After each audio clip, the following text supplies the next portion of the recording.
You're watching The Book Reviewer with Cindy Brady, where we make hardcovers soft.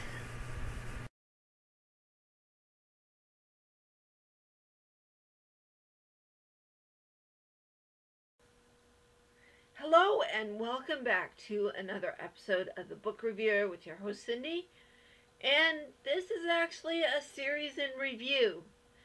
So, as you guys know, the past week or so, I have done a mini-series by Beverly Lewis called Seasons of Grace. It is a 2-book series, and I will put a playlist up in the cards in case you guys missed it, so that you can look at the series in a playlist so that you don't miss a single one. So, combined, it was probably about 600 pages between the 2 books. Maybe more towards 700. I haven't really done the math. But it was something like that, and then like 45, 50 chapters in between the 2 books. But it interwove stories about these two women that lead very, very different lifestyles and where they're at and what goes on in each of their lives. And the series was definitely aptly named. We all have seasons of our lives. Some seasons are a little bit more chaotic than others. Others are definitely better or worse than others. But we all need grace, and we all need to let go of things that may not be as ideal in our lives as they might have been at one point. And there may be a little bit of spoilers. I'll try not to give away the endings.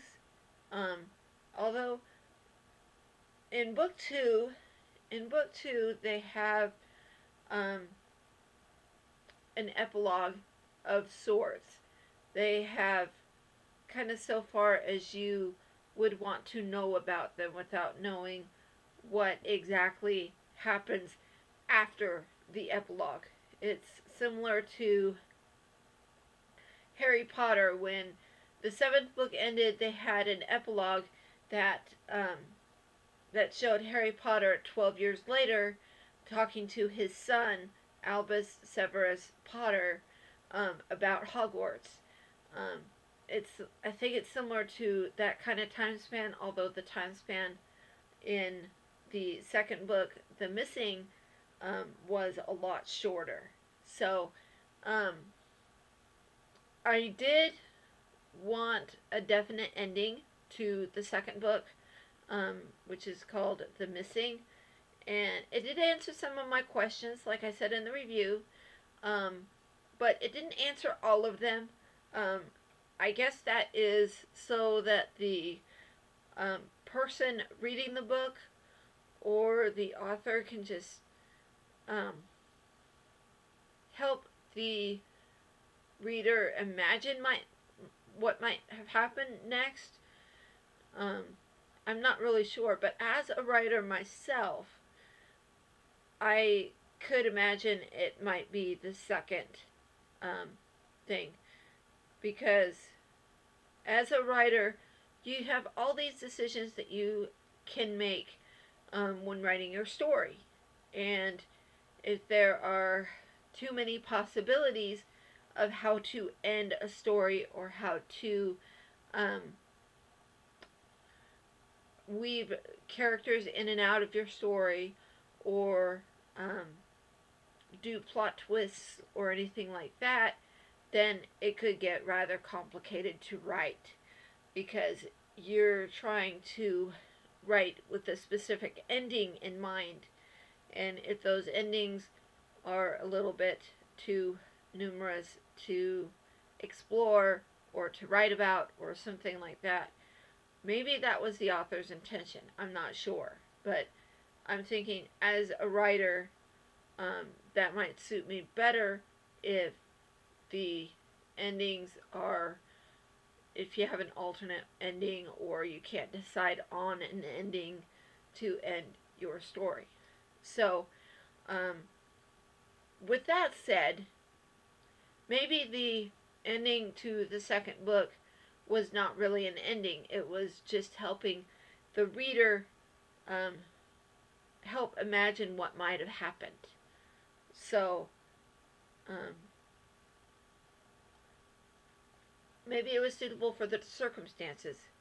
But the Seasons of Grace, I like the series name.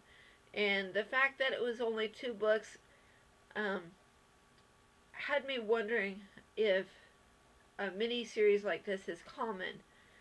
Because if you guys are a Harry Potter fan like me, you know, like 7 or 8 books is a series. 100 books is a series, like in the Babysitter's Club books. But I have not seen a 2-book series before. Even the Chronicles of Narnia that I reviewed had a 7-book series that went around the original Lion, the Witch, and the Wardrobe book that I have also reviewed. So, I don't know if those kind of series are common, but it's definitely different. I don't think I would worry about that. But if it's a mini-series, then I guess you can do it as many as you want. So, would the book reviewer recommend this series? Yes. Particularly if you're interested in the Amish lifestyle.